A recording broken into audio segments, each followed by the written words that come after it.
Hey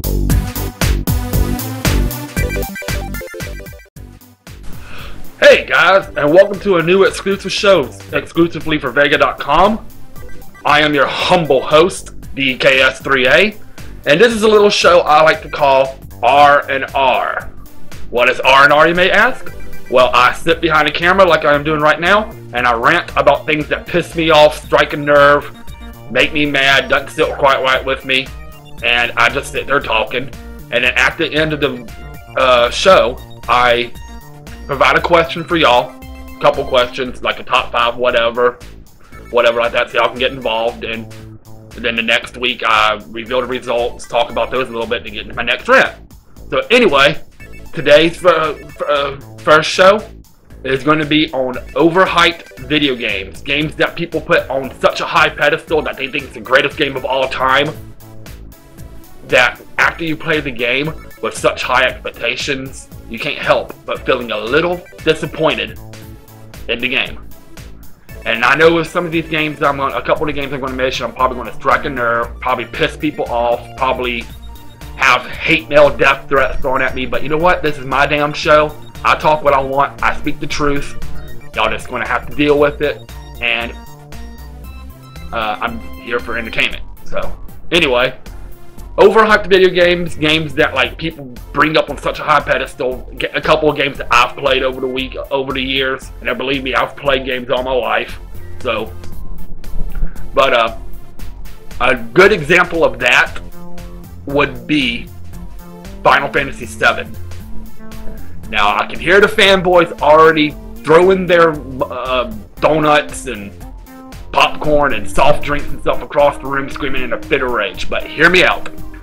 Final Fantasy VII is a good game. It is a revolutionary game. One of the best games. I wouldn't say one of the best games, but it is a very, very good game. Revolutionary. First Final Fantasy 3D in 3D. Everybody jumped on the wagon and they brought Final Fantasy to the Western market, because before that game, I mean, there's few people that heard about Final Fantasy, but Final Fantasy VII has really brought the game to the West and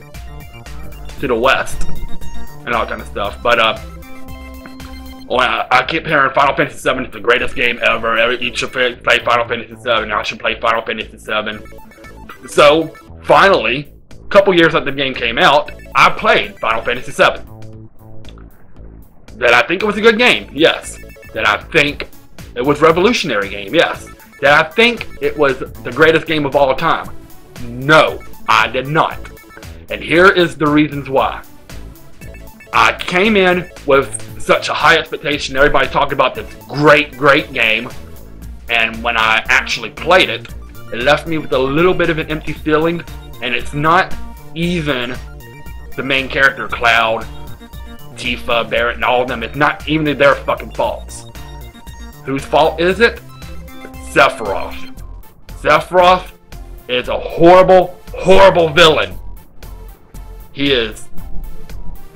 Okay, he's okay in Crisis Core, he's okay in the Advent Children movie, but the main game itself, he is a horrible villain. And the reasons why is because the whole game, when he finds out that he's just a project, he winds up being all this big mama's boy whiny, like, how I miss my mama, I want to be with my mama, I want to be able to all that kind of stuff. Fuck that. Sephiroth did not sit right with me. Now he is, like, strength-wise and all kind of stuff, he is a really powerful villain. I mean, hell, he cast a meteor at the world and almost destroyed the world with meteor. If it wasn't for last gasp efforts by Holy, there would have been no more Midgar, no more Final Fantasy VII world, whatever the world's called. But Sephiroth's personality, it didn't sit right with me at all. He came out as too whiny, too brooding,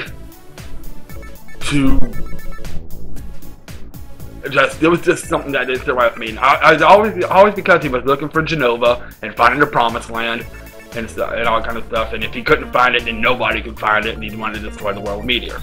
That's all fine and dandy, but he put it to such extremes that it was just hokey at times.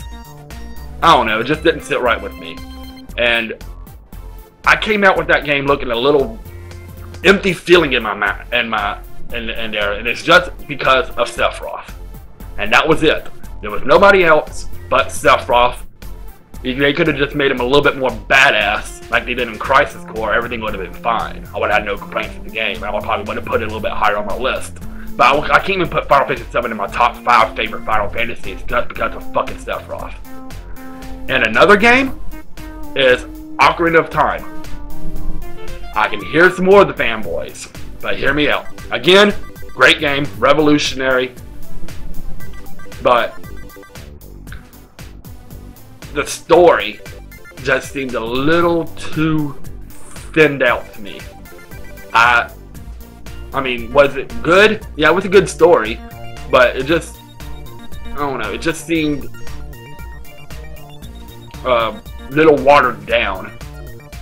And like I said, now I can put Ocarina of Time on my top 5 favorite Zeldas, but it's not my favorite Zelda, and it's not even one of the greatest games of all time. But yeah, it's just games like that people bring up on such a high pedestal. They're like, oh, play this game, it's the greatest game of all time. And half the time when you play it, it just leaves an empty feeling in your heart, in your mind. And he came out almost like in anger, because it like after all is said and done, it's not the best. It's not what they say. People say it is, and it's not the best game ever, and all kind of stuff. Now, in my opinion, the best game ever of all time is Super Mario Bros. 3 for the Nintendo, but that's a completely different story. So, there's some other games I could mention up. Resident Evil, well, anything after Resident Evil 2, the first 2 were incredible, but anything after Resident Evil 3, the series just went downhill. Metal Gear Solid 2, and just stuff like that. Raiden killed the series for me, but overall, those are the 2 big ones that a lot of people seem to talk about that I just had to get off of my chest, that they are good games, but they're not the best games ever, and people just need to keep an open mind about what the best game is ever. I mean, it's people's opinions. I respect opinions, but it's not just 1 or 2 people, though. It's just like a whole general consensus that these 2 games are like the greatest games ever. And I have to shoot them down a little bit because I don't think they are. So it's just me. I mean, y'all can send me the hate mail, the death threats, whatever y'all want to do. I'll handle it. I don't care. I speak my mind. That's what the show's about. And yeah.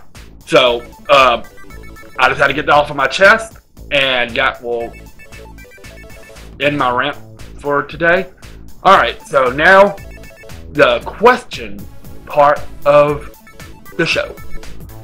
What is your top 5 games that everybody seems to like, but you don't?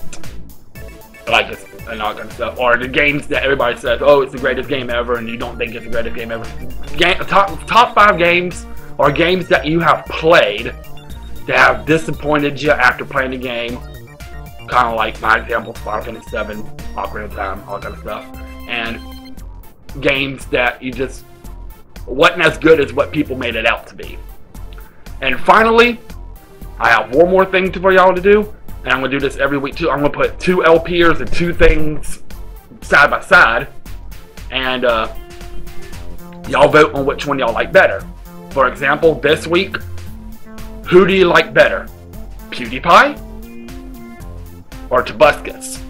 Leave your questions and comments down below, and y'all leave y'all's top 5 games, whatever, in the comments, and y'all leave who y'all like better. You can explain the reasons why. You don't even have to explain the reason why. Just put on better, and next week I'll reveal the results, and I'll be back with another rant. So, from Vaygah.com, this is your angry host, DKS3A. This has been another episode of R&R, and I will see y'all next time. Have a good day.